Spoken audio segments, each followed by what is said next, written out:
Ah, bonjour à tous et bienvenue à Un Monde à l'envers, édition du dimanche 8 mars 2020, 6h26, heure du Québec. Heureux de vous retrouver. Ceux qui ne sont pas encore abonnés à la chaîne, faites-le maintenant.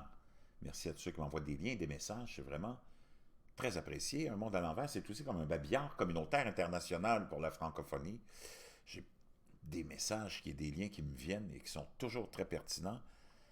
Et je vous en partage un autre qui est le suivant. Imaginez-vous un smartphone posé sur une table peut être piraté via des ultrasons.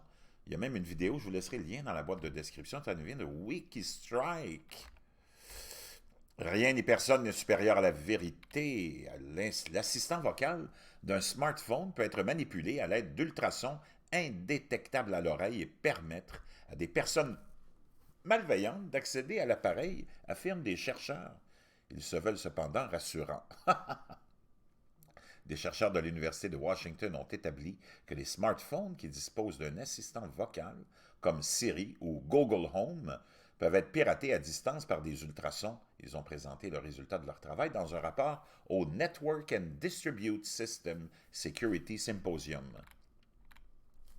Sur la vidéo, les chercheurs dissimulent un émetteur d'ultrasons qui ont une fréquence supérieure à celle de l'oreille humaine que l'oreille humaine peut discerner. Mais les micros des portables peuvent enregistrer ces fréquences. Lorsqu'un smartphone est posé sur une table, il devient ainsi possible d'activer diverses fonctions du téléphone. Nous voulons sensibiliser les propriétaires des portables à une telle menace. Je veux que tout le monde le sache, déclare Ning Zhang, professeur d'informatique à la McKelvey School of Engineering. Les chercheurs ont montré que grâce aux ultrasons, il était possible d'entrer en contact avec l'assistant vocal d'un téléphone et de lui faire lire des messages à haute voix ou déclencher les capteurs photo. Vous pouvez manipuler les signaux de telle sorte que lorsque le téléphone interprète les ondes sonores entrantes, il pensera que vous prononcez une commande, explique Ning Zhang. L'équipe de chercheurs indique que 15 des 17 téléphones testés sont montrés vulnérables à cette technique. Mais pas de panique, les chercheurs ont baptisé ce processus Surfing Attack. Toutefois, ils précisent qu'à l'heure actuelle, une telle attaque de piraterie ne pourrait être lancée que dans des conditions spécifiques et difficiles à reproduire sans matériel spécial. Enfin, l'équipe cite des mécanismes de défense pour contrer une telle attaque.